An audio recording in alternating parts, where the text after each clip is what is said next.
यार राहुल, कैसे हो? चलो कहीं घूमने चलते हैं। हाँ ठीक है। कहाँ चलेंगे? कहीं पहाड़ों पर? अच्छा आइडिया है। ठीक है, मैं बस की टिकट बुक करवा देता हूँ और अच्छा सा होटल भी देख लेता हूँ। ठीक है भाई, लेकिन जल्दी करो। लाइफ में इतना स्ट्रेस हो गया है कि कुछ दिन का रेस्ट तो बहुत जरूरी बन गया है। राज का शाम को फोन आता है राहुल के पास। राहुल, मैंने टिकट बुक करवा दिया है। आज शाम की ही बस है। जल्दी से सामान पैक कर लो। ठीक है, सामान तो मैंने पहले ही पैक कर लिया है। अब तो बस शाम का इंतजार है, जब हम बस पकड़ेंगे और निकल पड़ेंगे धर्मशाला की ओर। शाम को दोनों दोस्त बस स्टॉप पर मिलते हैं और फिर वहाँ से निकल पड़ते हैं शिमला की ओर। सुबह होते होते ये दोनों दोस्त शिमला पहुँच गए, जहाँ ये होटल पहुँचे और वहाँ से निकल पड़े पहाड़ों पर घूमने। राज, यहाँ पहाड़ों पर कितना सुकून है ना। दूर दूर तक सिर्फ और सिर्फ पहाड़ी है और घूमने आए लोग भी यहाँ कितनी मस्ती कर रहे हैं। हाँ भाई, ये तो है। चलो कुछ खा ले। दोनों एक रेस्टोरेंट पे पहुंच गए। वहाँ इनकी रेस्टोरेंट चलाने वाले लड़के से दोस्ती हो गई, जिसका नाम जितेंद्र था। जितेंद्र, तुम यहाँ कब से हो और रेस्टोरेंट खोलने का प्लान कैसे बनाया? अरे भाइयों, मैं तो यहीं का हूँ। बस बाहर कुछ साल के लिए गया था नौकरी करने, और फिर लौट आया और अपने यहाँ ही रेस्टोरेंट खोल लिया। पिछले 6 साल से यहीं पर हूँ। अरे लेकिन जितेंद्र, एक बात तो बताओ, रेस्टोरेंट ही क्यों? कुछ और काम क्यों नहीं? और भैया, अपना तो ये मानना है कि आदमी दुनिया में कहीं भी हो, लेकिन उसे भूख तो लगेगी ही, और इसके लिए उसे खाना तो चाहिए ही। यानी ये धंधा कभी मंदा नहीं पड़ता, इसलिए ये काम शुरू किया था।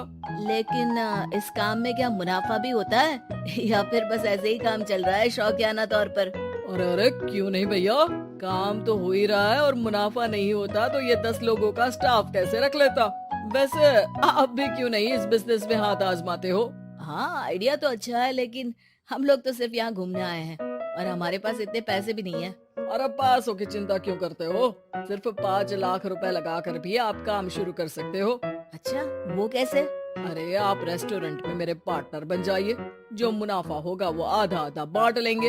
राज को ये सुनकर अच्छा तो लगा, लेकिन राहुल को इस ऑफर में कुछ दिक्कत लगी। उसने कोने में ले जाकर राज को समझाना शुरू किया। अरे राज, पागल मत बन। हम सिर्फ यहाँ घूमने आए हैं। ये ऑफर के चक्कर में क्यों पड़ रहे हो? कुछ काम शुरू ही करना होगा तो दिल्ली में शुरू करेंगे, यहाँ शिमला में क्यों? अरे बेवकूफ, दिल्ली में 5 लाख रुपए में कौन सा काम शुरू करेंगे? यहाँ शिमला में इतने कम पैसों में काम शुरू कर लेंगे और 1 साल में मुनाफा लेकर वापस भी चले जाएंगे।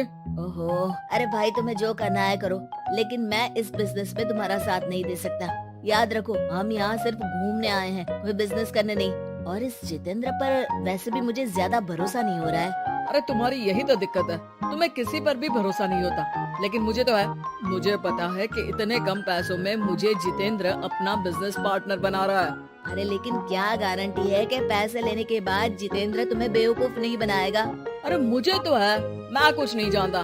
मुझे सिर्फ ये पता है कि जितेंद्र मेरे बारे में ज्यादा ना जानते हुए भी मुझ पर कितना भरोसा कर रहा है। मुझे तो लग रहा है कि इसके पीछे उसकी मंशा ठीक नहीं है।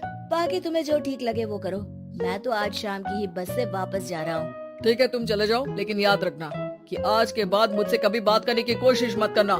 राहुल गुस्से में वहाँ से चला जाता है। दूसरी ओर राज और जितेंद्र साथ में मिलकर काम करने लगे। राज ने अपने घर से 5 लाख रुपए ये कहकर लिए कि जल्द ही वो 2 गुने पैसे कमाकर 6 महीनों में लौटा देगा। कुछ दिनों बाद, भाई जितेंद्र, तुमने 5 लाख रुपए तो ले लिया है, लेकिन काम में बहुत तेजी नहीं दिख रही है। अरे भाई, काम में थोड़ा समय लगता है, चिंता मत करो यार। हाँ वो तो ठीक है, लेकिन मेरे पैसों का तो कुछ हिसाब दो। कहाँ लगाया तुमने? अरे बड़े आए पैसों का हिसाब मांगने वाले। वो तो शुक्र मनाओ कि इतने कम पैसों में मैंने तुम्हें काम पर रख लिया है। क्या कहा? तुमने मुझे काम पर रखा है? अरे मैं तो तुम्हारा बिजनेस पार्टनर हूँ। बड़ा आया पार्टनर बनने वाला। औकात देखिए अपनी, 5 लाख में रेस्टोरेंट खरीद लिया है क्या? ऐसा है तो मेरे पैसे वापस करो, मुझे तुम्हारे साथ काम नहीं करना है। अरे पैसे कैसे, वो सब तो काम में लग गए। अब तुम्हें वापस जाना है तो चले जाओ, कोई पैसा नहीं मिलने वाला है। राज को अपने साथ होने वाले धोखे का एहसास हो चुका था, लेकिन तब तक देर हो चुकी थी। उसे अपने दोस्त राहुल की याद सताने लगी, जिसने पहले ही आगाह कर दिया था कि इस बिजनेस में धोखा है, लेकिन अब तो देर हो चुकी थी। राज को अब कोई रास्ता नहीं सूझ रहा था। जितेंद्र भाई, मेरे पैसे वापस कर दो ताकि मैं लौट जाऊं। मुझे अब तुम्हारे साथ कोई काम नहीं करना भाई। ये सुनते ही जितेंद्र अपने कुछ साथियों के साथ राज पर टूट पड़ा और उसकी जमकर पिटाई कर दी। राज बेहोश हो चुका था। जब उसने आँख खोली तो उसे अपने सामने पूरा परिवार, पुराना दोस्त रामी भी दिखा। सभी को देखकर राज की आँख में आंसू आ गए। राहुल, मुझे माफ कर दो। अगर समय रहता मैं तुम्हारी बात मान लेता तो आज शायद ये दिन न देखना पड़ता। अरे शुक्र मनाओ कि जान बच गई। वो तो भला हो एक आदमी का जिसने मुझे फोन कर दिया था, तभी तुम्हारी जान बच सकी। मुझे माफ कर दे दोस्त, तेरी सलाह ना मानकर मैंने बड़ी भूल की है। अरे अरे भाई, मेरे हाथ मत जोड़ो। बस ध्यान रखना कि अच्छा दोस्त आपको हमेशा अच्छी सलाह देता है, इसलिए दोस्तों की सलाह पर ध्यान देना चाहिए।